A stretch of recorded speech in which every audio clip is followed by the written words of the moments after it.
Hemos estado desde el sábado pasado, ya saben, hablando de Venezuela. Ahora vamos a hablar de Venezuela, pero antes tengo que hablar de Groenlandia, porque se vuelve a situar otra vez en el foco informativo después de que Donald Trump refuerce el intento de hacerse con esta isla danesa. Es un territorio que Estados Unidos quiere tomar a cualquier precio, quiere hacerlo suyo, no solo económico, porque la Casa Blanca, la prioridad que pone sobre la mesa es comprar la isla, pero no descarta, si fuera necesario, una incursión militar. Pablo Morán, buenos días. Hola Ángeles, buenos días. Es verdad que Groenlandia ya hace tiempo, desde el inicio de su mandato, que está en el foco, se ha convertido en objetivo de Donald Trump, pero desde hace unos días es un objetivo que resuena cada vez con más fuerza. Lo que pasa es que los grandes países europeos, además de Dinamarca, rechazan esa idea de Trump. Han sido 6 países, incluida España, los que han firmado una declaración defendiendo la soberanía de Groenlandia y mostrando su apoyo al gobierno danés. El problema es que Trump está envalentonado, Ángeles, con el éxito, al menos momentáneo, de su operación de secuestro de Nicolás Maduro y también con la tibia respuesta de Europa, donde esta misma semana hemos llegado a escuchar que se había abierto una oportunidad para la transición democrática de Venezuela. Así las cosas, pues le ha impresionado muy poco a Trump la declaración de ayer de 7 líderes europeos, incluido Pedro Sánchez, de apoyo a Groenlandia y a Dinamarca. Anoche, la Casa Blanca hizo circular una nota en la que insistía ya no en que Trump estudia con sus asesores la integración de Groenlandia en Estados Unidos, sino que siguen contemplando el uso de la fuerza como opción para conseguirlo. Así consta en esa nota distribuida por la Casa Blanca. La versión que está haciendo circular en privado Marco Rubio es que esto forma parte de una estrategia, que lo que quieren es comprar Groenlandia y que la presión militar es, en fin, una herramienta de coerción para obligar a Dinamarca a negociar. En el abanico de opciones que baraja la administración Trump hay una tercera vía.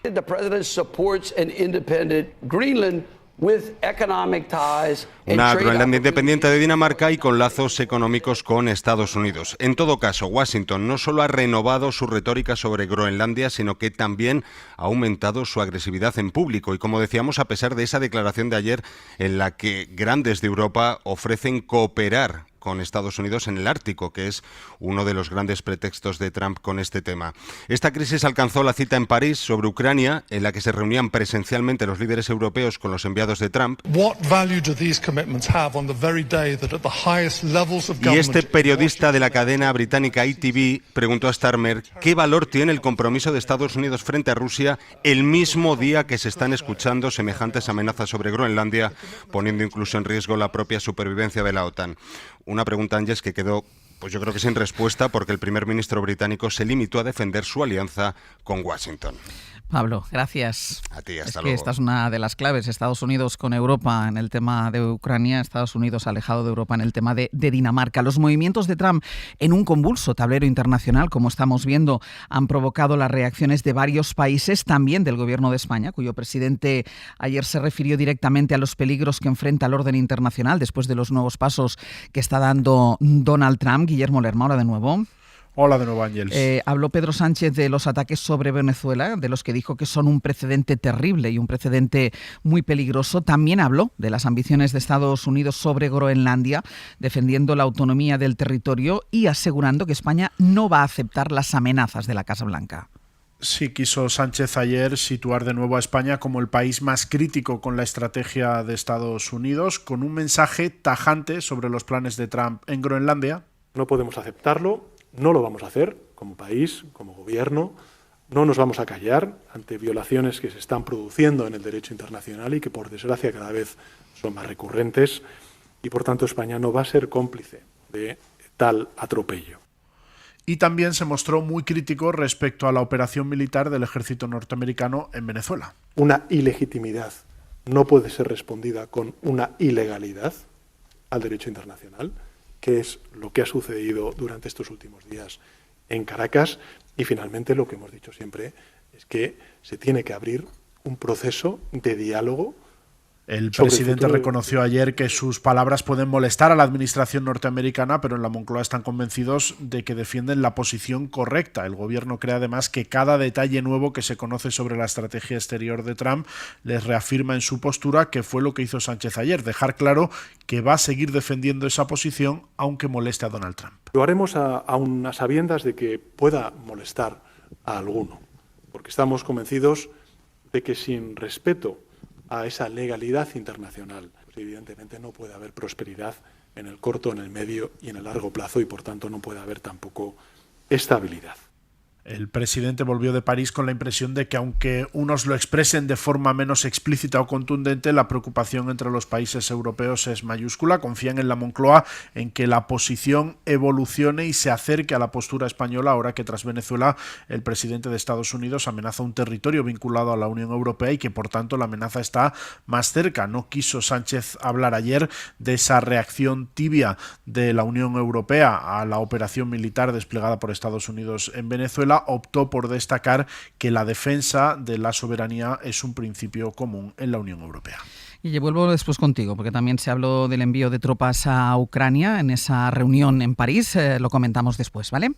Venga, hasta ahora. Venga, hasta ahora mismo. Quiero detenerme aquí porque con los ecos del éxito para él, de la operación en Venezuela, con ese rapto del presidente del país, de Nicolás Maduro, quiere ir más allá. No tiene freno las ambiciones del presidente Donald Trump y ahora marca como objetivo Groenlandia. O compra o incluso no descarta intervención militar. Y tú decías esta mañana en las claves, Ignacio, que no hace ni un año. Es un año, el 20. Se cumple el 20 sí. Tomó posesión de la Casa Blanca Donald Trump y tiene el mundo patas arriba. Y le quedan 3 años de mandato. Bueno, si pretende que sea solo uno, porque eso también está en duda y sus partidarios ya juguetean con la idea de volver a repetir en contra de la Constitución. Pero aquí yo creo que en el éxito bajo la óptica de Trump de la operación contra Maduro del sábado también fue que desde Europa la mayor parte de los países europeos se pusieran de perfil. Porque es cierto que Nicolás Maduro era un dictador, es cierto que Nicolás Maduro había perdido y amañado las elecciones últimas en las que de manera burda no entregó las mínimas garantías democráticas del recuento. Todo eso es cierto, pero es cierto también que era una violación clara del derecho internacional y que la mayor parte de los países de Europa se pusieron de perfil y que eso envalentonó a Trump, que es lo que pasa siempre. Cada vez que Trump se salta un límite y mira qué pasa, si ve que sigue habiendo espacio, pues sigue adelante, que es lo que estaba ocurriendo ahora con lo de Groenlandia. En mi opinión, no hubiésemos tenido este discurso sobre Groenlandia ni esta situación sobre la mesa hoy de manera tan obvia, de no ser por la respuesta internacional que recibió lo que hizo el otro día, que no es que sea la política de Kissinger de propiciar golpes de Estado en Chile, que es lo que tradicionalmente ha hecho Estados Unidos a lo largo del último siglo. Era directamente la diplomacia de las cañoneras enfrente de la capital, diciendo o te quitas o haces lo que yo y me entregas toda tu riqueza o te vuelo la cabeza, que es como está funcionando Trump.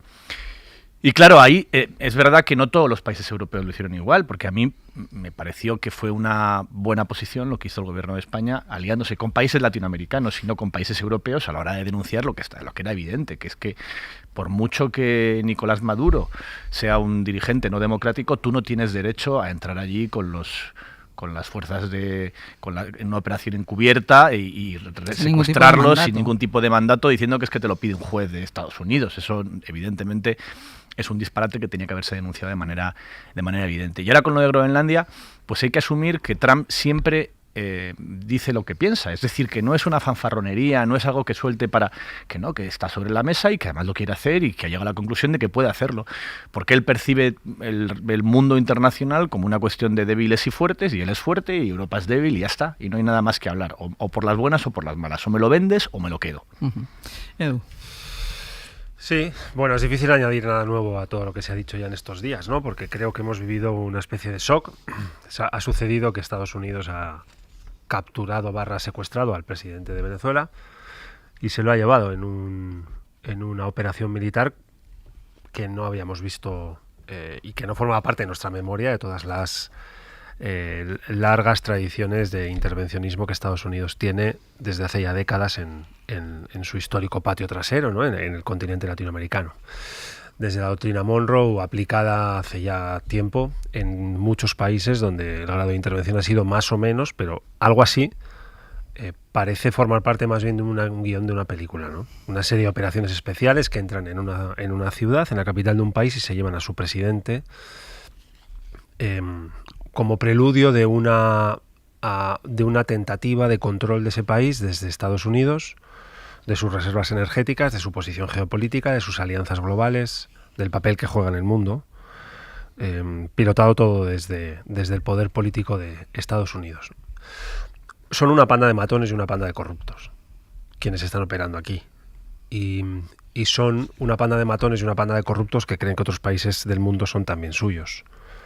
Entonces creo que toda posición de defensa del derecho internacional público que defiende que cada país es soberano dentro de sus fronteras, pues me parece que es una norma a tener en cuenta, por muy contracultural que se esté convirtiendo en los últimos años, en parte por la operativa de algunos líderes, ¿no? Uno es Putin, lo vemos en Ucrania, otro es este señor, lo estamos viendo en Venezuela y tentativamente quiere que lo veamos también en Groenlandia, en una vuelta de las relaciones internacionales a este juego de zonas de influencia donde tres grandes jugadores del mundo operan en sus zonas de referencia geográfica y geopolítica, queriendo quedárselas, ¿no? Y los mismos argumentos que sirvieron para decir no a la tentativa de control de Ucrania por parte de Putin es los mismos que tenemos que usar hoy para defender el no a la tentativa de control de Estados Unidos de Venezuela. Y esto me recuerda un argumento que alguien dio hace poco, y lo he leído, no recuerdo bien dónde, ¿no? Todas aquellas personas que en el año 2002, 3, 4 nos manifestamos contra la intervención de Estados Unidos en Irak, estuvimos en contra de que Estados Unidos interviniera en Irak. Nadie salió a la calle a favor de Saddam Hussein. Por tanto, todo aquel que se posiciona hoy contra la operación de Trump en Venezuela no está defendiendo a Maduro, ni sus problemas de legitimidad democrática, ni lo que hizo en las últimas elecciones, ni en lo que se ha convertido el chavismo, ni en cómo ha derivado en todo lo oscuro que tiene detrás, todas las sombras que le han ido acompañando casi que año a año en los últimos años a ese sistema, más que un gobierno es ya un sistema que opera dentro de Venezuela, ¿no? Así que es relevante desde el punto de vista del argumento, es un no a lo que han hecho ellos en Venezuela, no a lo que Maduro hacía dentro de Venezuela, no es ningún apoyo a nada de eso, ¿no? Por tanto, creo que esa es una línea relevante a situar constantemente en el argumento. Iba a decir, hay que defenderla cada vez que todo abres el rato, la boca, cada vez que abres la boca hay que defenderla. Matizas algo, estás defendiendo a Maduro. Sí. Lisa. Sí, no, yo creo, añadiendo un poco a lo que dicen mis compañeros, que está claro que una vez que desaparece o está desapareciendo ese orden internacional, que desde luego era muy mejorable, que a veces era muy injusto, que a veces, digamos, los países poderosos no estaban sujetos a él, pero era mejor que nada, ¿no? Porque es que esto siempre dices, claro, esto es como lo mejor es enemigo de lo bueno. Teníamos esto, había unas reglas que evidentemente a veces no se aplicaban. Evidentemente, en el caso de Venezuela, la comunidad internacional no fue capaz en absoluto de revertir la situación, ya lo habéis contado, una dictadura, unas elecciones amañadas, todo eso es verdad, pero con todo es mejor que no tener reglas. Y ahora nos vamos a un mundo donde no hay reglas y, como bien habéis dicho, los poderosos imponen su voluntad. Pero claro, la diferencia que yo creo que es que a mí por lo menos es lo que más me choca, es que Estados Unidos supuestamente es una democracia. No lo podemos comparar con la Rusia de Putin, no lo podemos comparar con China, donde evidentemente las reglas internas son diferentes. A mí lo que me llama mucho la atención es que en este caso también no solo pateas el derecho internacional, la ONU, lo que quieras, sino que también tu propio derecho interno, que esto yo creo que es importante de cara a entender lo que está ocurriendo. Yo, por lo que he leído, tampoco hay ninguna norma de derecho interno, ya más allá de que esto sea una guerra, no sea una guerra, una acción militar, es que no hay normas que te permitan hacer esto. Yo creo que esto es importante también, ¿no? No perder esa perspectiva interna donde este señor es que realmente está haciendo lo que quiere sin contrapesos, sin límites, etcétera. Y también quería apuntar, y estoy de acuerdo con lo que dice Ignacio, que yo he leído esta mañana además, que me ha hecho gracia, ¿no? Un analista americano que dice es que con Trump o te plantas o le peloteas. Es que no hay otra forma digamos, de lidiar con él. Claro, en la Unión Europea, estoy de acuerdo con Ignacio, cualquier reacción de este tipo, moderadita, ¿no? Bueno, ya veremos, tal, es una señal clarísima de debilidad. Digo, oiga, ¿por qué no Groenlandia? Con una fórmula o con otra, ¿no? Comentábamos antes, bueno, pues comprarse Groenlandia, pues a lo mejor no es tan caro, yo qué sé. Y sobre todo lo que está claro es que la Unión Europea no tiene la capacidad real de defender Groenlandia. Nos pongamos como nos pongamos, puedes hablar del derecho internacional, puedes hablar de la OTAN, que efectivamente la revientas también, pero esa es la realidad. Y yo creo que los términos en que él concibe el mundo y la gente que está alrededor de él, que creo que es muy importante, es una lucha de poder. Y aquí está claro que unos pueden y otros no pueden. Como también leía el otro día, ¿por qué Trump hace esas cosas? Porque puede, porque le dejan, porque pero puede. Yo no estoy de acuerdo en que Europa no tenga margen de maniobra. No tiene Europa. Ojalá que lo tenga. Si sigue siendo incapaz de ponerse de acuerdo para decisiones muy básicas. Si actuase con una sola voz, claro que tiene poder. Pero además de actuar con una sola voz, ¿cómo te opones de verdad? Pues no como lo hace Canadá, por poner un ejemplo, como lo ha hecho Brasil. Pero en la práctica, digo. Pues exactamente así, diciendo esto no, y como es no, es no, y entonces tú quieres subir aranceles, yo también. Vale, eso es oponerse, y eso es lo que han hecho otros países que han conseguido negociaciones con Trump. Porque es el único lenguaje que entiende, no hay otro. No hablo de mandar allí bombarderos. No me refiero a fuerza militar, pero Europa tiene muchísima fuerza económica. en fin, es uno de los principales mercados para Estados Unidos. Tenemos aquí a todas sus empresas operando, muchas de ellas en régimen de monopolio, que toleramos. Hay muchas herramientas para trabajar. Lo que no es una herramienta es decirle sí a todo por separado, que es lo que hace cada uno, para que luego llegue Trump y se burle de ti, como he hecho esta noche con Macron, revelando que le había pedido por favor que no le humillase mucho frente a su opinión pública, que probablemente sea cierto además. Pues esa es la Europa que se encuentra Trump, unos reinos de taifas divididos, cada uno a su aire, que sí, en teoría funcionan con un interés común, pero que en la práctica no defienden intereses comunes y defienden intereses individuales y que son incapaces de sacar un mínimo comunicado. No te hablo ya de algo más. Sí, pero, o sea, yo estoy de acuerdo en la crítica a una Unión Europea de voz débil y que como mucho tiene la capacidad, se ha convertido en un meme en las redes esto de estamos monitorizando con enorme preocupación lo que sucede en Venezuela, estamos siguiendo muy de cerca, estamos muy concernidos, etcétera, ¿no? Que es un lenguaje habitual del posicionamiento diplomático en política exterior de la Unión Europea, que no tiene competencia porque sigue siendo competencia de los Estados miembros. Vale, puede subir más o menos el lenguaje. Yo creo que el gobierno español ha hecho muy bien en subir más el lenguaje y otros gobiernos europeos, lo decía antes Ignacio, han hecho muy mal en bajar mucho el tono del lenguaje. ¿Seguimos jugando en un registro de tono de lenguaje? Vale, seguimos jugando sobre una amenaza soberana a un territorio de la Unión Europea porque Dinamarca, Groenlandia es parte de un país que es Dinamarca, que forma parte de la Unión Europea desde el año 1973. Y por cierto, es uno de los países fundadores del Pacto de la OTAN en el año 49. Fue invadido por Alemania en la Segunda Guerra Mundial, está entre el grupo de países fundadores de la OTAN. ¿Puede hacer algo más la Unión Europea o los países miembros de la Unión Europea si hay una amenaza militar cierta sobre Groenlandia? ¿O se va a quedar discutiendo de temperatura del lenguaje? Lo pregunto rápidamente. ¿Puede desplazar tropas preventivas a Groenlandia a la Unión Europea o no? ¿Viene usted a invadir esto? Muy bien, que sepa que estamos dispuestos a defenderlo. O se va a quedar sacando comunicados. Pero Edu, ¿qué tropas? ¿Tropas de la OTAN? No, es que en la OTAN está Estados Unidos. Sí, ya lo sé. Sí. Sí, por eso lo si digo, hay un paso adelante que interviene sobre Groenlandia, que es territorio de la OTAN salta por los aires. Por tanto, estamos esperando a que salte por los aires porque la tome por la fuerza. No con el operativo que ha hecho aquí en Venezuela, pero que desplace tropas de la quinta flota norteamericana y diga a partir de ahora todo esto es nuestro. Y a partir de ahora este es un territorio que va a tener una dualidad soberana entre Estados Unidos y Dinamarca, o puede hacer algo más los países miembros de la Unión Europea. Yo creo que están obligados a hacer algo más. Y no sé qué es ese algo más. No tengo ni idea, pero algo me dice que es algo más que sacar otro comunicado y monitorizar preocupados la situación que provoca Estados Unidos en un territorio que es soberano dentro de la Unión Europea y que forma parte del acuerdo de la OTAN o del tratado de la OTAN. Claro que puede hacer algo más. La pregunta no es si puede. La pregunta es si quiere hacer algo más. O si se va a quedar mirando. No, yo era para seguir un poco con el debate que planteaba Edu, ¿no? Porque claro, decía Ignacio, bueno, sanciones económicas, los aranceles, claro, pero esto es otro escenario, es que el escenario de que te planten, si es que lo van a hacer, te planten tropas americanas en Groenlandia para quedarse como están diciendo, por las buenas o por las malas, están diciendo esto, ¿no? Por las buenas te lo compro, por las malas es que me planto allí. Claro, es un escenario que ya, pues no es que los comunicados se queden cortos, es que se quedan cortos también el tema de las sanciones económicas, se queda corto todo, ¿no? Claro, la realidad es, ¿de verdad podemos mandar o puede la Unión Europea mandar tropas a Groenlandia de verdad? Porque esto sí sería esa idea de me planto, ¿no? Me planto y hasta aquí podemos llegar. Bueno, pues yo tengo dudas, pero sí que estoy de acuerdo en que desde luego, si aquí la reacción es de gran preocupación, de incluso la parte económica, que no sea relevante, pero me parece insuficiente porque te están amenazando con meter tropas y quedarse con una parte del territorio de la Unión Europea. Es que claro, estamos en un mundo que yo creo que de verdad todavía nuestros diplomáticos de la Unión Europea que siguen en ese mundo antiguo, ¿no? Y en esas reglas, y en ese orden internacional, comunicados, y también en una diplomacia más, digamos, tradicional, yo creo que es que tienes que cambiar de página y decir, es que estamos jugando a otra cosa. También es cierto que en una guerra de poder, evidentemente en la Unión Europea no tiene el poder militar, porque ahora estamos hablando de poderío militar, ¿no? Sí tiene poder económico, pero claro, no tiene el poder militar y depende muchísimo todavía de Estados Unidos, o sea que no es nada fácil, pero estoy de acuerdo con Edu, que claro, es que esto llega a un momento y dices, es que te están amenazando con quedarse por la fuerza, con un trozo de la Unión Europea, yo es que, no sé. Es que fíjate además que hablabas de la impotencia de la diplomacia europea. Lo que no entiende la diplomacia europea es que hasta ahora el orden internacional sí valía para ellos.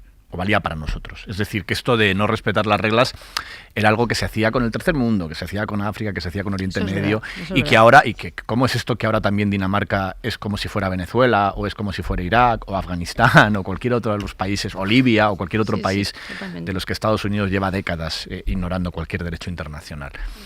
Y yo citaba el tema económico no como respuesta a lo de Groenlandia, sino como prueba de la debilidad de Europa, que es ante una presión económica gravísima, como fue hace unos meses el tema de los aranceles, cuáles fueron las distintas estrategias y cuáles fueron los distintos resultados. Porque comparas cuál ha sido el resultado de la negociación para Europa respecto a otros países que sí se plantaron, y es evidente que plantarse sale mejor, porque es lo único que entiende. Porque aceptamos esta idea de él está muy loco y va a seguir adelante en cualquiera de las circunstancias, y no es verdad. No es verdad. No, si te plantas, ni siquiera con China, que era su gran objetivo con el tema de los aranceles, lo llevó hasta el final, porque de repente empezó a sufrir en casa. Y claro que Trump, a pesar de que Estados Unidos como democracia cada vez es más imperfecta, tiene una presión de su propia ciudadanía, tiene una presión a la hora de qué pasa en su supermercado, qué pasa en el Walmart con la subida de los precios, qué pasa con los regalos de Navidad, todo eso a él le afecta. Y por eso la presión o la respuesta con presión por parte de China fue el único lenguaje que entendió de toda la anterior ronda. Ahora estamos en otra, ahora estamos en la de Groenlandia, que es me quedo con un trozo de tu país por las buenas o por las malas. Pero bueno, pongo la pistola sobre la mesa para que así negociar sea más barato, que es un poco el modelo que están siguiendo, ¿no? Pero es que también hay que entender que aparte de eso, lo que dijo Trump hace muy poquito fue que va a intervenir directamente en las elecciones europeas país por país para apoyar a la extrema derecha, que es otra que también hemos pasado por alto como lo más normal del mundo. Está en el plan de estrategia nacional. ¿Y cómo lo hacen? Pues muy sencillo, lo están haciendo con esas redes sociales que dejamos operar de manera impune aquí, haciendo cosas como desnudar a adolescentes con deepfakes, que es algo que solamente Francia y de manera muy tibia ha respondido mínimamente. Es decir, que la capacidad que tiene Trump de ir avanzando pasito a pasito y la incapacidad que tiene la Unión Europea de poner límites en ninguno de los frentes que se le plantean es enorme, enorme. El económico, el tecnológico, el militar, en todos. Pero no sé, ¿qué ibas a decir, Edu? No, iba a decir que el artículo 42.7 del tratado es una cláusula de defensa mutua que mandata a los países miembros de la Unión Europea a defenderse en caso de que tengan una amenaza soberana cierta. Y la implementación de la amenaza por parte de Donald Trump, de lo que está diciendo en Groenlandia, activa casi de facto esa cláusula del tratado. Así que yo comparto el análisis que hace Ignacio de toda medida disuasoria de naturaleza económica y comercial en el plano en el que nos hemos encontrado hasta la amenaza implementada de manera cierta en Venezuela. A mí me parece que es un arma que la Unión Europea tiene que saber jugar. Pero si hay una amenaza soberana a un territorio de la Unión Europea y de la OTAN por parte de Estados Unidos, es como si mañana este señor dice que se quiere quedar Normandía, porque el desembarco en Normandía el 6 de junio del 44, Córcega, Cerdeña, la Puglia o Baleares. Y la pregunta principal es, ¿siente la Unión Europea que Groenlandia, en la medida en que forma parte, aunque sea un territorio autónomo de un país miembro de la Unión Europea, que lo es desde el año 1 de enero del año 1973, Dinamarca, es igual que cualquier otro territorio soberano de la Unión Europea, sí o no? La respuesta, la mía, como ciudadano europeo, es sí. No distingo entre lo uno y lo otro. No distingo entre Normandía, la Puglia, Baleares o Groenlandia. 2. Si eso es así, ¿van a hacer algo más que sacar comunicados, sí o no? Esa cláusula de defensa preventiva que está descrita en el tratado, en ese artículo del tratado de la Unión Europea, obliga a tomar partido. Y la pregunta es en qué medida queremos tomar partido o no. Porque si entra y se queda con un trozo de un país que no es suyo, mañana lo hará con otro. Y esto que parece que es una película de Netflix, la que está pasando por delante de nuestros ojos en Venezuela, tal. No, a ver, un momento, va en serio. Es una panda de matones que no entiende el mundo con arreglo al Estado de Derecho, a las normas de las relaciones internacionales, al sistema multilateral, que están en otra película, que han tomado la decisión de que hay trozos del mundo, geografías del mundo, que son suyas jugando al Risk. Y es un Risk que pasa por nosotros también. Esto que acabas de decir, de que si entra en Groenlandia, que no te hace pensar que pueda entrar en Baleares, por poner un ejemplo, esto es lo mismo que estamos diciendo de Putin. Y la reacción de Europa es diferente. Es diferente, exacto. Tú le das a Putin la zona del Donbass y todo eso y dices, bueno, ¿y quién te dice que no va a ir subiendo, que no va a ir subiendo? Claro, en la medida en que Ucrania tiene en la península de Crimea en el año 2014, está muy lejos, no forma parte de la Unión Europea. Bueno, no, vamos a ver. Este es un territorio que pertenece a la Unión Europea en la medida en que Groenlandia, como territorio autónomo, pertenece a un país miembro de la Unión Europea. La pregunta es, ¿la cláusula del tratado mandata o no mandata? Y si mandata, ¿en qué consiste ese mandato? Y 2, si hay una amenaza cierta. En fin, esto son palabras muy mayores y voy a ir con cuidado. Pero si hay una amenaza cierta a un territorio de la Unión Europea y a un territorio de la OTAN, ¿qué sentido le queda a la OTAN? Esa pregunta, ¿cuánto tiempo va a tardar en entrar de lleno en el análisis político y geopolítico? Esta medida, esta alianza militar de defensa que nace producto de la Segunda Guerra Mundial para estabilizar el mundo, Occidente, etcétera, tiene sentido si tiene dentro al principal ejército del mundo, quedándose con territorios soberanos de países fundadores del propio tratado de la OTAN. Es que Dinamarca no es un país que llegue invitado antes de ayer, es que funda la OTAN, es un país fundador de la OTAN. Entonces, ojo el volumen de transformación de lo que está sucediendo en el mundo ante nuestros ojos, porque uno no lo abarca. Parece que es como un poco película, ¿no? Pero no, va en serio. Hablábamos de la reacción de la tibieza árabe y contigo, Elisa, que sé que querías hablar, pero para mí es muy significativo algo que hemos escuchado de las últimas horas de Donald Trump, cuando, se ha reído de Venezuela, de los venezolanos, de la cúpula de Venezuela, de Maduro, pero es que resulta que en esas declaraciones que ha hecho en estas últimas horas se ha reído también de Emmanuel Macron. Escuchen. Prescription drug prices by 200% or whatever. I would love to do it, be such an honor. Le imitaba mofándose, diciendo que Macron, que el presidente de Francia, le había rogado que no se enterara a la población de que cedía ante el mandatario norteamericano, de que cedía ante Donald Trump en una negociación sobre medicamentos. Y así le imitaba, ¿no? Cuando le decía, por favor, Donald, será un honor servirte. Era la manera que tenía de burlarse de alguien que se inclinaba ante Donald Trump. Elisa. Sí, bueno, era lo que estábamos hablando antes, ¿no? Del peloteo y de la sumisión y claro que encima pues este señor se ríe de ti. Pero yo quería volver sobre una cosa que habíais comentado antes, yo creo que ha sido Ignacio, el tema del fomento de la ultraderecha como aliados, digamos, de Trump. Pero claro, este tema de la soberanía popular me parece muy interesante porque ya vimos el otro día a Le Pen diciendo, oiga, ¿qué es esto, no? Con respecto a Venezuela. Claro, si tú te metes en Groenlandia, yo creo que esa alianza la va a tener un poquito complicada porque, hombre, si hay algo que yo creo que alguien de ultraderecha no puede permitir es el tema de una soberanía popular, no digo ya fuera de nuestra frontera, sino de la Unión Europea, sino dentro, ¿no? No digo que esto lo tenga en cuenta Trump en absoluto, es obvio que no lo tiene en cuenta, pero sí me parece algo que puede ser interesante de cara al futuro en el sentido de pensar que esa alianza que tú tienes de forma natural por los valores, la ideología, etcétera, se puede mantener frente a un ataque a un territorio de la Unión Europea, simplemente por comentario. Y luego otra cosa que creo que ha dicho Ignacio y que es muy, muy interesante es efectivamente el orden internacional sí ha funcionado para los países de la Unión Europea. Ha funcionado, entre otras cosas, porque estaba respaldado, digamos, por la principal potencia que era Estados Unidos, y nos acordamos, por ejemplo, de la guerra de Yugoslavia, que tuvieron que venir aquí a sacarnos las castañas del fuego, todas las violaciones del derecho internacional se van, al final terminan en el Tribunal Penal Internacional, y eso es posible porque efectivamente para la Unión Europea, como has dicho muy bien, esas reglas sí funcionaban, porque esas reglas estaban respaldadas por un aliado que podía hacerlas valer, ¿no? Y eso no ha pasado en todos los casos, como bien sabemos, sobre todo en algunos casos de países del tercer mundo, cuando los intereses de Estados Unidos iban por otra parte. Pero yo creo que todo eso conviene tenerlo en cuenta para darnos cuenta de hasta qué punto el hecho de que Estados Unidos ya no es un aliado, sino que es un potencial agresor, cambia absolutamente todas las reglas y desde luego para la Unión Europea de una forma dramática que yo creo que todavía no estamos siendo capaces o no están siendo capaces de visualizarlo y de responder. Y por último, con respecto a lo que decía Edu también, de la necesidad de, digamos, una respuesta de algún tipo militar, yo lo único que digo son los tiempos, ¿no? Los tiempos son muy cortos por lo que estamos viendo y para eso se necesita, aparte de mucho consenso, voluntad política, se necesita tiempo para montarlo y para tenerlo, ¿no? Y yo no sé si vamos a tener ese tiempo y esa capacidad y ojalá que me equivoque. Respecto a lo que dices de la extrema derecha es muy interesante, porque esas contradicciones en las que están todos estos supuestos patriotas ya están aquí. Es decir, ahora mismo son, en cierto sentido, aliados Delcy y Santiago Abascal, a través de Trump, por persona interpuesta. Pero los dos comparten algo, que es el apoyo del presidente de Estados Unidos a la hora de controlar sus respectivos países. Eso es lo que tienen en común. Y esta contradicción de los patriotas, de los supuestos patriotas, diciendo sí señorito, al que se quiere quedar con un trozo de Europa, pues también es muy evidente. Y luego a mí ya, más allá de la extrema derecha y aterrizando en España, me sorprende el silencio vergonzoso del Partido Popular, que debería explicar a los españoles, ante esto que tenemos delante, ¿qué proponen? ¿Subir el 5% el gasto militar? ¿Recortando las pensiones, por ejemplo? ¿O cómo lo vas a hacer? Porque es un 3% que te falta de dinero público. ¿O cómo lo vas a hacer con Donald Trump con el tema de Groenlandia? ¿Vas a permitir tú, Partido Popular Europeo, español, vas a permitir que se quede con un trozo de Europa? Aunque sea un trozo muy peculiar, porque hay que recordar también que Dinamarca, en fin, aquello no lo hizo bien. Es un país que en Groenlandia esterilizó de manera forzosa a niñas para intentar desplazar a la población originaria de ese territorio. En fin, que hizo unas cosas coloniales ya en el siglo XX, no en el XIX, bastante impresentables allí.